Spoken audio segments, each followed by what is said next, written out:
আমি এখন এই মুহূর্তে আছি 250 শয্যা ফেনী জেনারেল হাসপাতালে। সারা দেশে যখন নতুন ভ্যারিয়েন্টে করোনার সংক্রমণ বাড়ছে, ঠিক ওই মুহূর্তে এখন পর্যন্ত ফেনীতে শুরু হয়নি করোনার নমুনা পরীক্ষা। হাসপাতালটিতে প্রতিদিন 150 শতাধিক রোগী জ্বর, সর্দি, কাশি, শ্বাসকষ্ট সহ করোনা সদৃশ উপসর্গ নিয়ে এলেও এখন পর্যন্ত এখানে করোনার নমুনা পরীক্ষার কোনো ব্যবস্থা নেই। রোগীরা বলছেন আতঙ্ক নিয়ে বাড়ি ফিরতে হচ্ছে। হাসপাতাল কর্তৃপক্ষ বলছে সরবরাহ নেই পর্যাপ্ত কিটের। ফেনী জেনারেল হাসপাতাল কর্তৃপক্ষের সাথে কথা বলে জানা গেছে, জেলা সদর হাসপাতালের জন্য স্বাস্থ্য মন্ত্রণালয়ে চাহিদা পাঠানো হয়েছিল 2000 কিটের, পাঠানো হয়েছে মাত্র 200 কিট।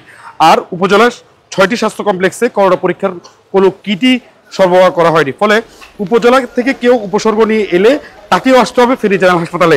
এতে করে আরও চাপ তৈরি হচ্ছে এখানকার চিকিৎসা ব্যবস্থায়। হাসপাতাল কর্তৃপক্ষ বলছে হাতে থাকা কিট দিয়ে খুব সীমিত সংখ্যক মানুষের করোনার নমুনা পরীক্ষা করা সম্ভব। এই পরিস্থিতিতে দ্রুত করোনা কিট সরবরাহ এবং উপজেলাগুলোতে করোনা নমুনা পরীক্ষার ব্যবস্থা করা না হলে ফেনীতেও করোনা সংক্রমণের ঝুঁকি বেড়ে যাবে অনেক গুণ।